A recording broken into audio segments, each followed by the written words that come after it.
নমস্কার কৃষক বন্ধুগণ, আমার চ্যানেলের সমস্ত সাবস্ক্রাইবার্স ভিউয়ার্স সবাইকে শারদ শুভেচ্ছা জ্ঞাপন করছে।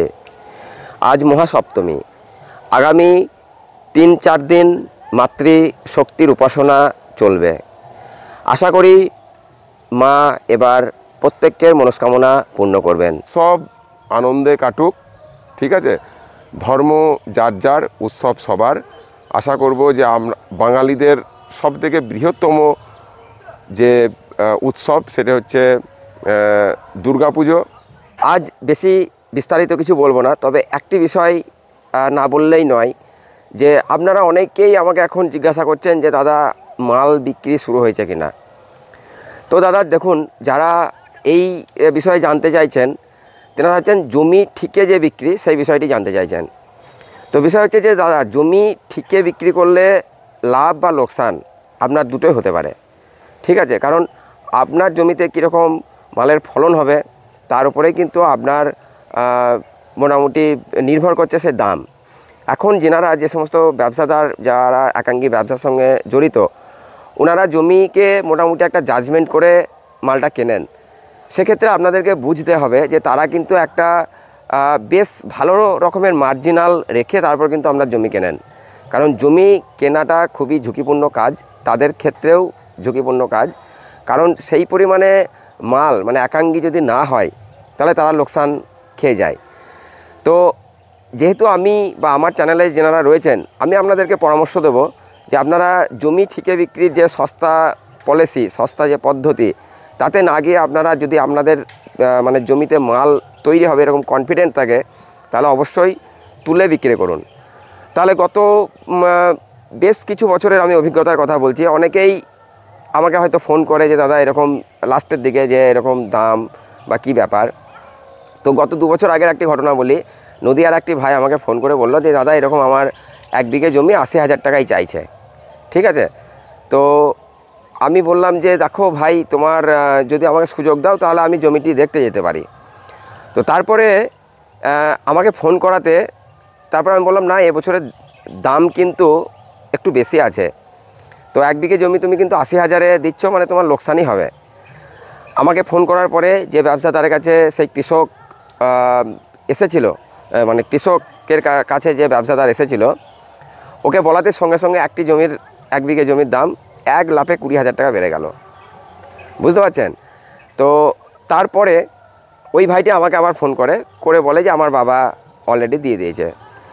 তো ঘটনা হচ্ছে যে এই যে সমস্ত কৃষক বন্ধুগণ যে আপনারা মানে ভাবছেন যে না মালটা বিক্রি করতে পারবো না বা তুললে কি হবে, এই চাষটা সম্বন্ধে পুরোটা শিখুন। এবছর আমি আপনাদেরকে টোটালটাই শেখাবো, মানে কাটিং পর্যন্ত শেখাবো, ঠিক আছে। বিগত যখন আমি প্রথম দিকে চ্যানেলটিকে খুলি, কিছু কিছু কনফিডেন্সিয়াল কথাবার্তা কিন্তু ইউটিউবে আমি বলতাম না।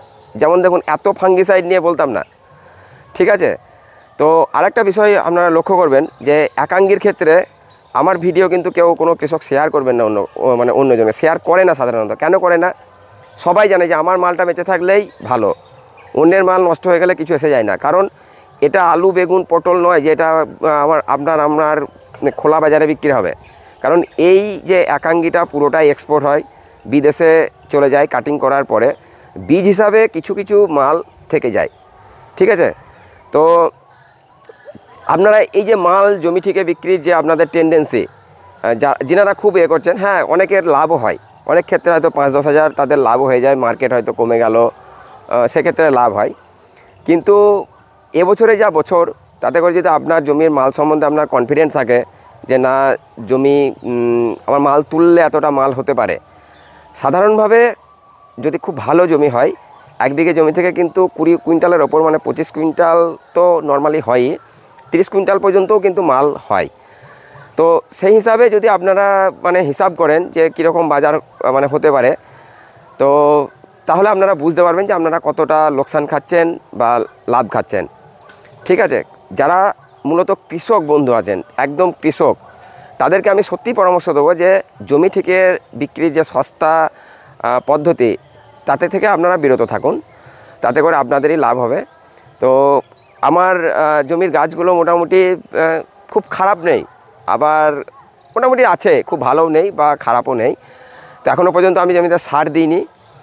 এখনও কিন্তু একাঙ্গী রোগ লেগে মানে নষ্ট হওয়ার সম্ভাবনা আছে। এমনও আছে, আমার কাছে এখনও অনেক কৃষকের ফোন আসছে যে আপনারা দাদা এরকম আবার রোগ লাগছে।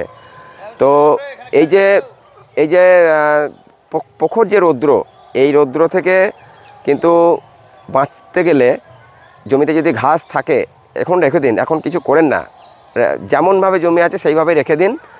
এরপরে আরও কিছুদিন যাক, মানে বাংলার কার্তিক মাসটা মোটামুটি পড়ে যাক, আর অক্টোবর মাসের 15 নাগাদ বা অক্টোবর মাসের লাস্টের দিক থেকেই যদি মোটামুটি জমিতে সার দেওয়া, সেচ দেওয়া এগুলো কন্টিনিউ করতে পারেন, কোনো অসুবিধা হবে না। ঠিক আছে, তো সবাই ভালো থাকুন, সবার উৎসব আনন্দে কাটুক।